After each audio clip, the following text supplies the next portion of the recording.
Hello बच्चों आज मैं आपको डीएलएड का प्रथम सेमेस्टर का संस्कृत का क्वेश्चन पेपर सॉल्व कराऊंगी। सभी बच्चे ध्यान से देखेंगे और उसको समझने का प्रयास करेंगे कि हमें जब क्वेश्चन पेपर मिलता है तो हमें अपनी बुकलेट में आंसर को किस प्रकार से देना है। बच्चों, सबसे पहले जो हमारा एमसीक्यू यानी वस्तुनिष्ठ प्रश्न आते हैं, जो हमारा संस्कृत का क्वेश्चन पेपर है, सप्तम प्रश्न पत्र है और संस्कृत का जो पेपर होता है बच्चों वो 25 नंबर का आता है और उसका जो टाइम होता है करने का वो 1 घंटा होता है। तो 1 घंटे में आपको अपना ये 25 नंबर का क्वेश्चन पेपर सॉल्व करना है।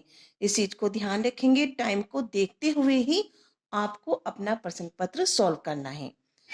तो बच्चों, जो हमारा ये संस्कृत का प्रश्न पत्र है, इसमें जो 5 क्वेश्चन होते हैं वो वस्तुनिष्ठ आते हैं, जो 1 मार्क्स के होते हैं। तो बच्चों देखिए, अब हम शुरू करते हैं कि हमारा 2020 में संस्कृत का प्रश्न पत्र किस प्रकार से आया था। सबसे फर्स्ट क्वेश्चन था बच्चों, देवता शब्द में कौन सा लिंग है। लिंग, बच्चों यहाँ पे लिंग की बात हो रही है। आपने अपनी बुक्स में, अपने टॉपिक्स में पढ़ा होगा कि जो संस्कृत में लिंग होते हैं वो 3 प्रकार के होते हैं, पुल्लिंग, स्त्रीलिंग और नपुंसकलिंग। यहाँ पे बच्चों हमें हिंदी के कुछ अपवाद मिलते हैं। लिंग का मैंने अलग से एक वीडियो बनाया है जो मैं आपके साथ अगले शेयर करूंगी। सबसे पहले यहाँ पे देवता देखिए बच्चों, देवता शब्द में कौन सा लिंग है। तो बच्चों यहाँ पे अगर हम इसको हिंदी वर्ड की तरह देखेंगे कि भाई देवता, तो ये अगर हम हिंदी में कहते हैं तो ये पुल्लिंग है, लेकिन संस्कृत में जो हमारा देवता शब्द है, ठीक, वो क्या है, कौन सा लिंग है उसमें। ये आपको 4 ऑप्शंस दिए हुए हैं, पुल्लिंग, स्त्रीलिंग, नपुंसकलिंग और उभयलिंग। तो आपको ये देखना है कि देवता जो है, अगर आपने अपना लिंग का टॉपिक अच्छे से क्लियर किया है तो आप एकदम बता दोगे कि देवता में हमारा कौन सा लिंग है। चलिए मैं बताती हूँ आपको बच्चों। तो ये जो पुल्लिंग है, हिंदी में ये पुल्लिंग है, लेकिन संस्कृत में देवता शब्द जो है बच्चों वो स्त्रीलिंग है। ठीक है, अब मैं आपको सबसे मेन डिपेंड करता है कि आप आंसर किस प्रकार से दे रहे हो। आप पहली बार अपना बीटीसी का, डीएलएड का प्रश्न पत्र सॉल्व कर रहे हो, टाइम भी ध्यान रखना है। तो आपको आंसर किस प्रकार से अपनी बुकलेट में लिखने हैं वो मैं आपको तरीका बता देती हूँ, ताकि आपके मार्क्स कहीं पर भी ना कटें। बच्चों हमेशा ये ध्यान रखना है कि आपको जो पर्सन है उनकी सीरीज को वैसे ही बनाए रखें। अगर नहीं आ रहा है कोई बाय चांस तो आप उसका गैप छोड़ दें और नेक्स्ट क्वेश्चन को सॉल्व करें। देखिए बच्चों, तो आपको करने का तरीका इस तरह से रखना है अपना, आप क्वेश्चन को लिखने में अपना टाइम वेस्ट नहीं करेंगे। सबसे पहले आपने अपना क्वेश्चन नंबर डाला, जो क्वेश्चन नंबर है आपका 1 है तो उसका 1 का आंसर लिया। यहाँ पे आपने लिखा बच्चों, जैसे हमारा क्वेश्चन फर्स्ट था कि देवता में, देवता शब्द में कौन सा लिंग है। तो हमें बच्चों ऑप्शंस का, जो ऑप्शन में क्या है 2 है, तो हमें वो भी ध्यान रखना है कि हम ऑप्शन नंबर डालेंगे और उस वर्ड को वहां पे लिखेंगे। केवल एक वर्ड लिखना है आपको, जो आपका ऑप्शन नंबर है वो डालेंगे और उस वर्ड को लिख देंगे। तो यहाँ पे आपका मार्क्स बिल्कुल नहीं कटेंगे, आपकी कॉपी भी देखने में सुंदर लगेगी। ठीक है बच्चों, अब नेक्स्ट चलते हैं हम। व्यंजनम शब्द का अर्थ है, व्यंजनम शब्द का अर्थ है, 4 ऑप्शन है बच्चों इसमें, भोजन, पकवान, पंखा, बिल। ध्यान से देखेंगे बच्चों सभी, इस चीज को आपको ध्यान से ये समझना है बच्चों कि अगर इसमें अनुस्वार होता यानी बिंदी लगी होती तो ये व्यंजनम बन जाता, और व्यंजनम हमारे क्या होते हैं, व्यंजन पकवान होते हैं। लेकिन इसमें अनुस्वार यानी बिंदी जो हमारी अंग से अंगूर वाली होती है, जिसे हम अनुस्वार कहते हैं, वो नहीं है। ये क्या है, व्यंजनम। तो व्यंजनम में इस बच्चों होता है पंखा। तो आप उसको भी ऐसे ही लिखेंगे, ऑप्शन नंबर डालेंगे। लिखने का तरीका आप देख लीजिए बच्चों। ऑप्शन आंसर नंबर 2 आपने ऑप्शन नंबर डाला, 3 ऑप्शन है आपका पंखा। इस प्रकार से आपको अपना पेपर सॉल्व करते जाना है। चलिए बच्चों, अब हम देखते हैं तीसरा क्वेश्चन है बच्चों, हरि शब्द के सप्तमी विभक्ति एक वचन का रूप है। अगर आपने हरि शब्द को पढ़ा होगा, जो हमारे शब्द रूप होते हैं इकारांत, ठीक है भाई, इकारांत पूछा गया है। आप ध्यान रखेंगे जिन शब्द का जो स्वरांत होता है उसी के अकॉर्डिंग आपको रूप भी याद करने होते हैं। हरि, तो हरि में आपको सप्तमी विभक्ति का एक वचन का रूप पूछा गया है। तो आप उसमें देखेंगे हरे, हरो, हरिना, हरिशु। तो इसका जो राइट आंसर है वो क्या है बच्चों, हरो, क्योंकि जो तृतीय विभक्ति में हमारे सप्तमी विभक्ति का एक वचन रूप क्या होता है बच्चों, हरो। मैं इधर ही रख देती हूं, हरो होता है। ये किसका है, सप्तमी विभक्ति का एक वचन। तो सप्तमी विभक्ति के रूप हमारे कैसे चलते हैं, एक वचन में क्या हुआ बच्चों, हरो, द्विवचन में क्या होता है, हर्यो, और बहुवचन में होता है हरीशु। इस तरह से। तो आपको केवल अपना क्या देना है, उसका ऑप्शन नंबर 2 डालेंगे, हरो लिख देंगे। इस प्रकार से अगर आपने रूप याद किए हुए हैं तो आपका जो क्वेश्चन है वो अच्छे से सॉल्व हो जाएगा। अब देखिए बच्चों, 4 क्वेश्चन है हमारा, एकारांत नपुंसकलिंग शब्द है। संस्कृत में 3 लिंग है, मैंने अभी आपको बताया था, पुल्लिंग, स्त्रीलिंग और नपुंसकलिंग, ठीक है। तो नपुंसकलिंग में आपको यहाँ पे भी 4 ऑप्शन दिए हैं बच्चों, सूर्य, वृक्ष, कमल, लोक। तो जो इसका राइट आंसर है बच्चों वो है कमल। आपको वैसे ही लिखना है, आंसर नंबर 4 डाल के ऑप्शन नंबर 3 और अपना 1 वर्ड उसको लिखना है। नेक्स्ट क्वेश्चन पे चलते हैं बच्चों। क्वेश्चन नंबर 5 है, शिक्षण में सहायक श्रव्य दृश्य सामग्री है। श्रव्य, श्रव्य कौन सी होती है बच्चों, जिसे हम केवल सुन सकते हैं। दृश्य कौन सी सामग्री में आती हैं, जिन्हें हम देख सकते हैं। तो यहाँ पे आप देखेंगे श्रव्य दृश्य, जो हमारी शिक्षण सहायक सामग्री यहाँ होती है वो 3 प्रकार की होती है, श्रव्य सामग्री, दृश्य सामग्री और श्रव्य दृश्य सामग्री। तो यहाँ पे श्रव्य दृश्य सामग्री पूछा है जिसको हम सुन भी सकते हो और देख भी सकते हो। तो बच्चों यहाँ पे देखिए ऑप्शन में दिया हुआ है चित्र, फर्स्ट क्या है चित्र, सेकंड है ग्राफ, थर्ड है चलचित्र या सिनेमा, 4 है रेडियो। तो बच्चों जो चित्र है उसे हम केवल देख सकते हैं, सुन नहीं सकते। वैसे ही ग्राफ को भी हम देख सकते हैं, सुन नहीं सकते। रेडियो को हम केवल सुन सकते हैं, उसमें हम चल रहे जो पिक्चर्स होती हैं उनको देख नहीं सकते। तो इसका जो हमारा श्रव्य दृश्य सामग्री का जो सही आंसर है वो है चलचित्र या सिनेमा, जैसे टेलीविजन होता है, उसमें हम पिक्चर्स को देखते भी हैं और सुनते भी हैं। चलिए बच्चों हम आगे सॉल्व करते हैं क्वेश्चन पेपर अपना। देखिए बच्चों, क्लियर दिखाई दे रहा है। 6 नंबर का क्वेश्चन है बच्चों, अस्मद शब्द का प्रथमा विभक्ति एक वचन एवं द्विवचन का रूप लिखिए। ये भी बच्चों आपके 6 से लेकर 11 तक जो आपके क्वेश्चंस होंगे अति लघु उत्तरीय, वो आपके 1 मार्क्स के होंगे। तो अस्मद शब्द का प्रथम विभक्ति एक वचन पूछा है बच्चों और द्विवचन का रूप पूछा है, बहुवचन का नहीं पूछा। तो प्रथम विभक्ति का है, तो आप बच्चों किस प्रकार से देंगे, देखिए अस्मद यानी मैं, ये हमारा सर्वनाम रूप है। तो अस्मद के रूप कैसे चलते हैं बच्चों, अहम, आवाम, वयम। तो यहाँ पे देखिए आपको कैसे लिखना है बच्चों, आंसर नंबर 6 अस्मद शब्द है हमारा। तो यहाँ पे विभक्ति डाली, प्रथमा विभक्ति का पूछ रहा है आपसे, द्विवचन और बहुवचन का वर्ड पूछ रहा है। तो आप लिखेंगे प्रथम में क्या होता है बच्चों, एक वचन में होता है बच्चों अहम। तो उसको नहीं लिखना, मैं केवल आपको याद करने के पर्पज से बता रही हूँ। द्विवचन में आता है आवाम, वयम, ये बिल्कुल आपने याद किए होंगे। तो आपको इस प्रकार से देने हैं, विभक्ति लिख देंगे प्रथमा, द्विवचन और बहुवचन के वर्ड्स को लिख देंगे आवाम, वयम। अब 7 नंबर का क्वेश्चन देखते हैं बच्चों। 7 नंबर पे हमारा क्वेश्चन है बच्चों, रामानाम शब्द रूप में विभक्ति व वचन बताइए। तो रामानाम, आपने राम के रूप पढ़े होंगे बच्चों, ठीक है। तो सप्तमी हमें इसमें शब्द रूप में विभक्ति और वचन बताना है रामा नाम में। तो आप देखेंगे रामा नाम के रूप में विभक्ति कौन सी बतानी है आपको, षष्ठी विभक्ति, ठीक है। और वचन कौन सा है बच्चों, बहुवचन, क्योंकि षष्ठी विभक्ति में हमारा क्या आता है, षष्ठी विभक्ति का जो रूप होते हैं वो हमारे होते हैं रामस्य, रामेहो और रामानाम। तो ये हमारा बहुवचन का शब्द है और षष्ठी विभक्ति बहुवचन। तो हमें विभक्ति बतानी है षष्ठी और वचन बताना है बहुवचन। इस प्रकार से ये हमारा क्लियर हो जाता है।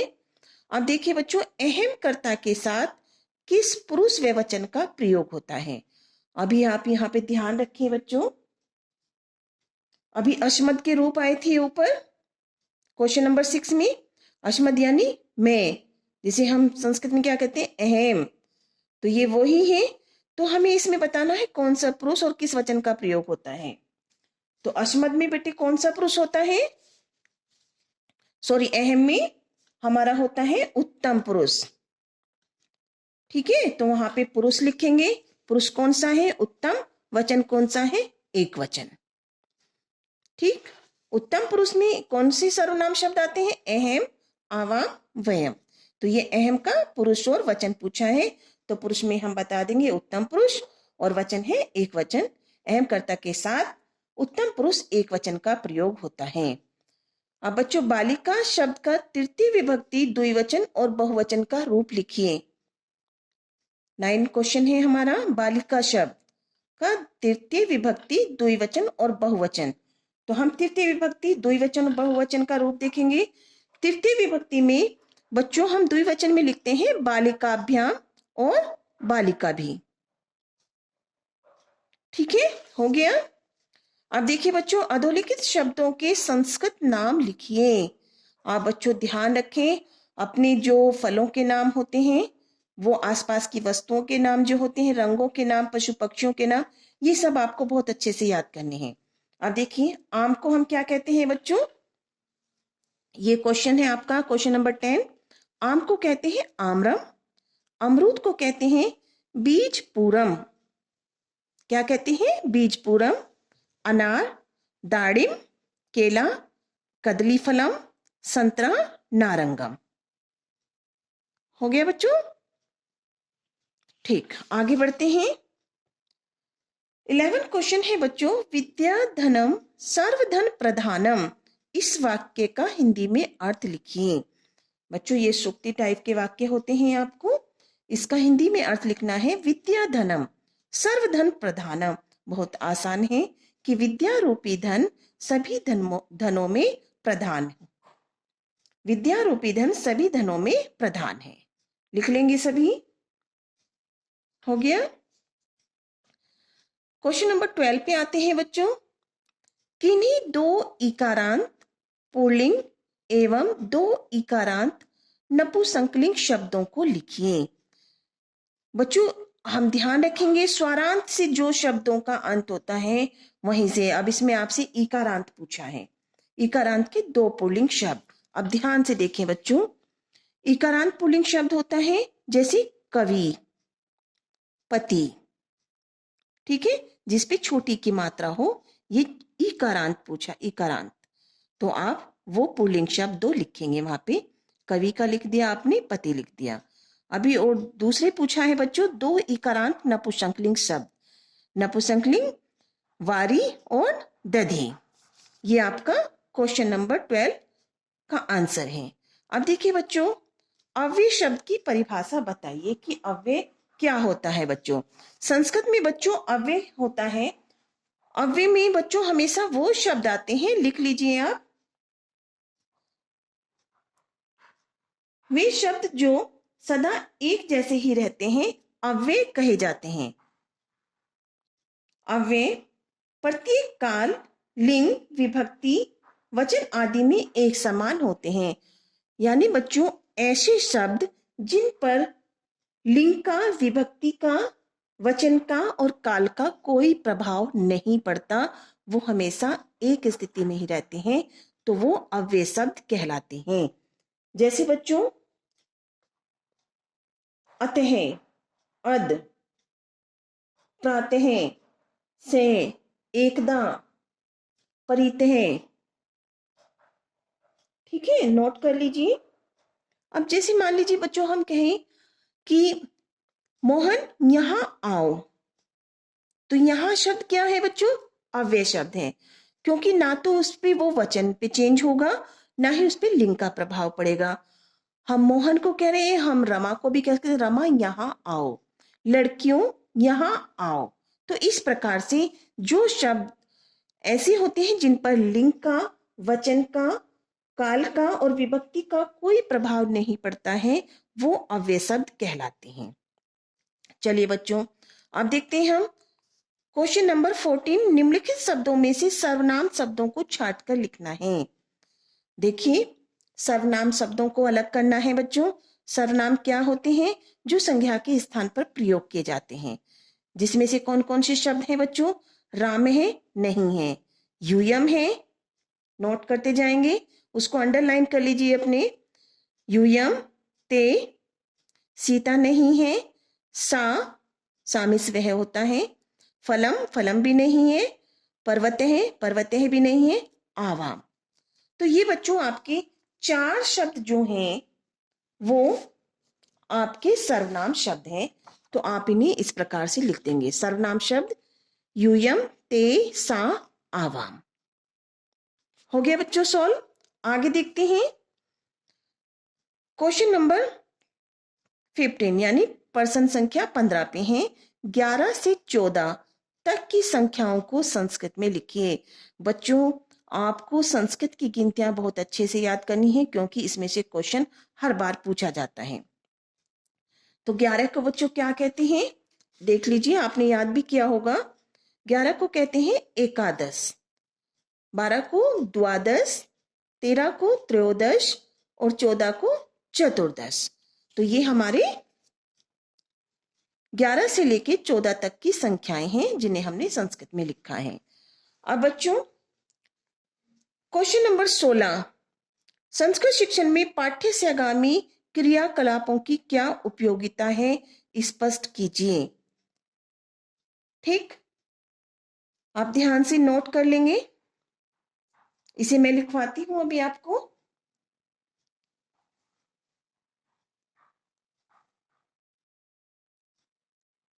नोटबुक लेके बैठे बच्चों, अपना नोट करते जाए। चलिए बच्चों, अब हम अगले क्वेश्चन पर पढ़ते हैं। अगला क्वेश्चन है बच्चों हमारा, संस्कृत शिक्षण में पाठ्य से आगामी क्रियाओं की क्या उपयोगिता है। देखिए बच्चों, संस्कृत शिक्षण में पाठ्य से आगामी क्रियाएं क्या होती हैं? जो हमारे पाठ्यक्रम के साथ साथ हमें कराई जाती हैं। भाई, जो हमारा सिलेबस है उसके अतिरिक्त भी हम बहुत सारी कल्चर एक्टिविटीज करते हैं।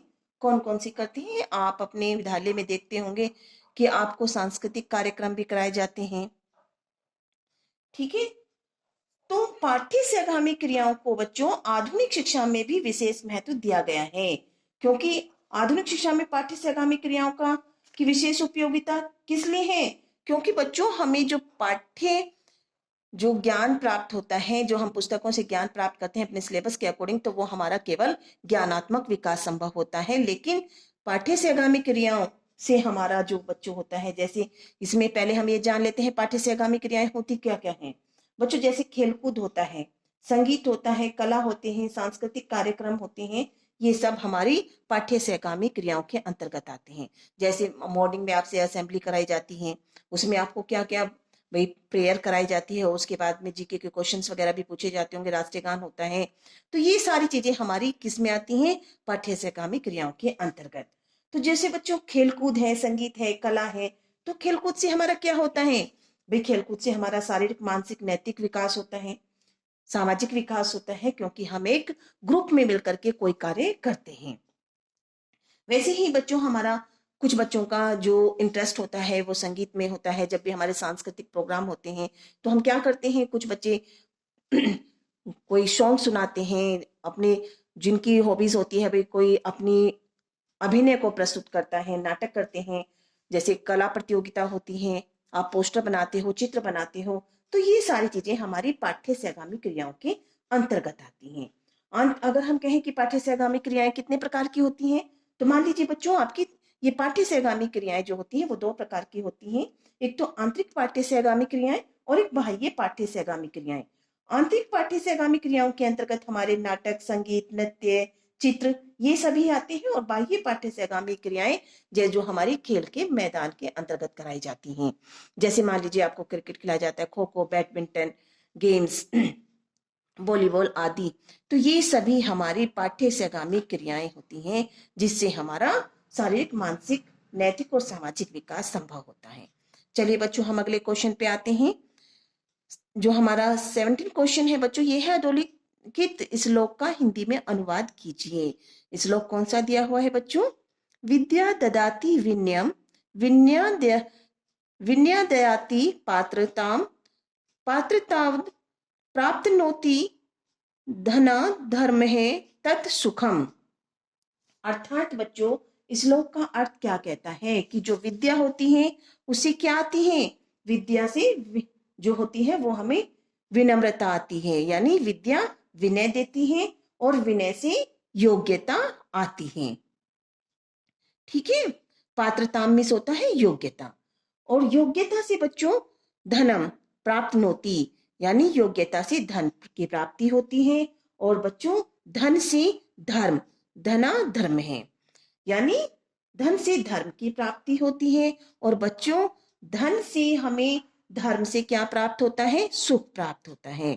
इस प्रकार हम कह सकते हैं कि विद्या विनय देती है, विनय से पात्रता आती है, और पात्रता से धन प्राप्त होता है, और धन से धर्म प्राप्त होता है, और धर्म से सुख की प्राप्ति होती है।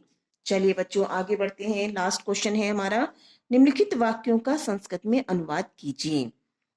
तो बच्चों सबसे फर्स्ट क्वेश्चन जो हमारा अनुवाद है वो है राम पुस्तक पढ़ता है। तो बच्चों हमें ध्यान रखना होता है कि जब हम अनुवाद बना रहे होते हैं तो हमें सबसे पहले अनुवाद में देखना होता है कि जो हमारा कर्ता है वो कौन से पुरुष का है। ठीक है, तो राम जो है हमारा किस में आता है? प्रथम पुरुष में। तो प्रथम पुरुष में हम ये हमारा क्या लिखेंगे हम इसमें राम में? मैं यहाँ पे बता रही हूँ आपको, करके ध्यान से देखें। राम है पुस्तकम पठती। तो क्या लिखना है बच्चों आपको? राम है पुस्तकम पठती। दूसरा है बच्चों हमारा वे सब फल खाते हैं। तो वे सब की जो संस्कृत होती है वो क्या होती है बच्चों? सैतो ते, यानी क्या होगी? ते। फलम,